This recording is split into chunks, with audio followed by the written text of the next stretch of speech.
Yeah, I'm Jayson Lusk, Jayson Lusk. I'm a distinguished professor, head of the Agricultural Economics Department at Purdue University. December marks the first full year of our Consumer Food Insights report, so it's a great opportunity to take a look back at some of the trends that we've seen over the course of the past year. A couple of things that really stick out in terms of things that have changed over the course of the last year. One is that consumers are spending more on food. Food spending is about 15% higher today than it was back at the first of last year.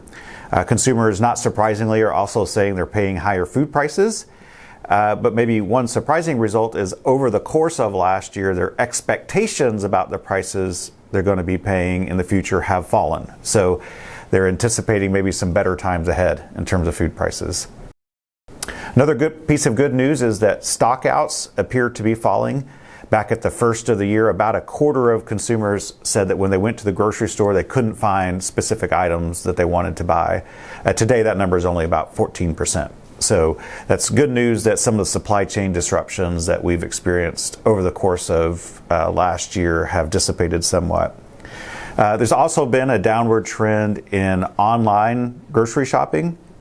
If you go back to January, over 21% of consumers said that they bought groceries online, at least at some point during the month. That number has fallen to about 15%. It's been a bit of a precipitous decline. So some of the big spike that happened because of the pandemic, again, appears to be dissipating somewhat. At the same time, we noticed over the course of last year a variety of things didn't change.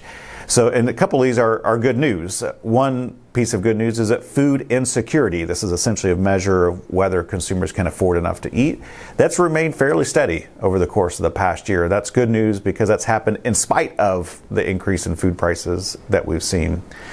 In addition, consumers stated happiness and satisfaction with their overall food environment has remained high and steady over the course of the past year. Again, another piece of good news. We have a variety of measures of sustainable food purchasing behaviors.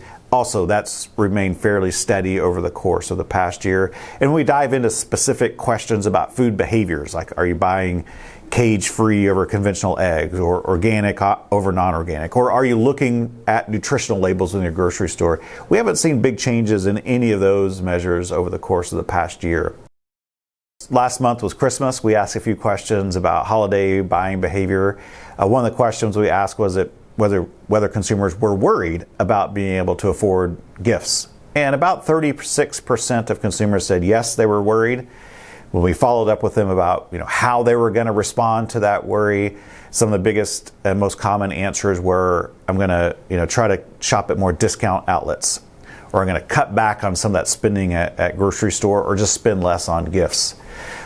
So there is a bit of budget pressure out there. I guess the more positive side of that is that more than 70% of consumers said they weren't worried about their spending on gift buying behavior.